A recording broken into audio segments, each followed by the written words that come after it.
everyone, and welcome back. I'm your host, Veteran Mountain Man, and it is a beautiful, beautiful Thursday here. Now, I know normally on a Thursday I'll do a spiritual Thursday. I don't have anything prepared for this Thursday, so I'm not going to do one. Instead, I'm going to do a commentary on a news story that broke yesterday, and that is apparently Senator Sanders had to cancel his campaign stops because of emergency heart surgery. Well, I'm sorry to say this, but my heart goes out to him. I hope he recovers. I've had family members that have had stents put in. It's not easy, especially at the age he's getting to. I have several family members that are in his age range and have recently had to attend several funerals here in Tennessee of even older family members who have passed. And the older you get, the harder it is to recover from those kind of things. Although it is possible. I mean, my Uncle Junior lived to be 80 plus years. My Aunt Sue just passed last year. She was 87. My Uncle Jimmy, he's 73, I believe. You can get past this even at Bernie Sanders' age, but it is also indicative of possible serious health problems. They don't put in stents for no reason. You don't have blockages for no reason. Usually there's either something wrong with your platelet count, there's something wrong with the strength of your cardiac muscle. It could be cholesterol or something else that's causing blockages. It could even be genetic. Because there are certain genetic anomalies that will cause blockaging inside cardiac muscles as you age. And so this is a serious situation. It's much more serious than former Vice President Biden's vein rupture in his eye during the presidential debates. That's just a ocular hematoma. Those happen.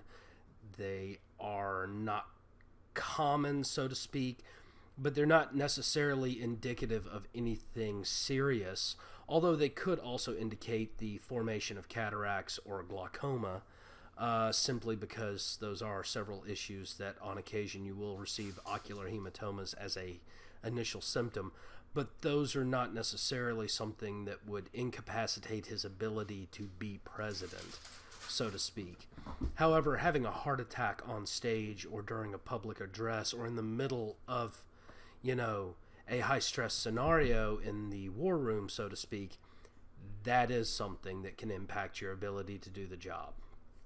And while, yes, there is a vice president who is supposed to step up, you're not supposed to be depending on that. You're supposed to be actually electing someone you feel can do the job. And that's what brings me to today's understanding, is that perhaps it's time to evaluate the age of our political class and maybe consider starting to buck the trend of incumbency maintaining power. And by that I mean we have largely a political class that is equal to or above the youngest baby boomers in age. Some of them are not quite silent generation. They're early baby boomers.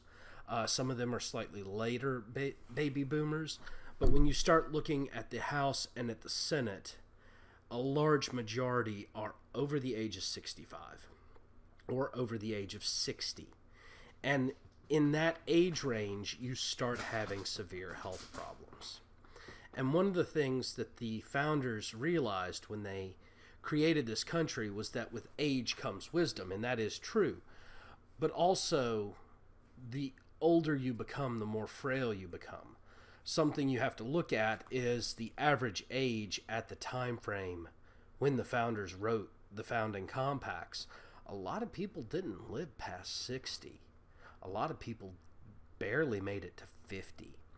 And so a 35 or a 40-year-old man was an elder, a serious elder in the community, and he had a name and he had a reputation and he owned property and he had probably been leading people or in a pseudo leadership position for some time.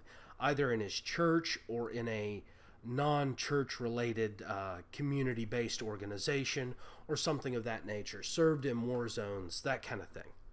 He was by no means a young man. And it seems that we have taken that older concept and extended it out to the point where we're having issues with the actual age of our candidates and our political elites because of just fundamental flaws in human biology. I mean, it's nothing individual or unique to any one group. It is a fundamental flaw of human biology that the older you get, the less efficient your organs and your body works. It's simple biology. And in that, we need to start taking that a bit more into account. Now, I'm not saying elect people who are 25. That's not what I'm saying. I'm saying that we need to actually start looking at factors that are real concerns. I mean, and I'm not necessarily trying to scare people about voting for older candidates. That's not the intention here. If a person is 55 or 60 and in really good health, I don't have a problem with it. Even, if Bernie is able to come back from this quickly, he might still be able to pull it off. But, I mean, he really is getting up there in age. Truth be told, so is President Trump. And although President Trump is bouncing around like a man 15 years younger than him, it is a serious concern. And it's the same with Mike Pence. Even Mike Pence is getting older.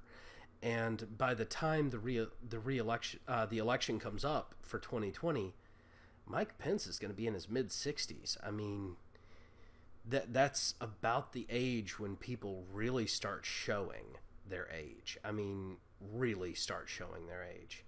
And so we need to start considering who it is we're electing, not just for their bravado or their personality or even their vigor, but also about all the other factors that could affect their leadership.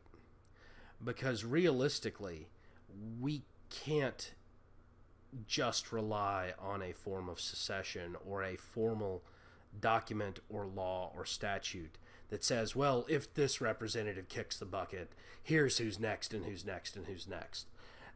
That creates a very bad atmosphere. It's one of the reasons Governor Kate Brown got to be governor in Oregon is because there is a Oregon gubernatorial secession mandate that the Secretary of State becomes the new governor if the governor is removed from office, incapacitated, or dies. And people didn't originally elect her to be in that position. And so we create this horrible chain reaction if we're not actually paying attention to some of these things. And I know it's hard. It really is, because politics is draining. It is just horrible on the mind, on the soul, on the spirit, when all you do is think of politics. But that's why you also have to unplug a bit and go out and do things in the real world as well that aren't politically motivated. So, I want to thank you again for coming and listening to this talk. I hope you have a wonderful, beautiful Thursday, as I am already having.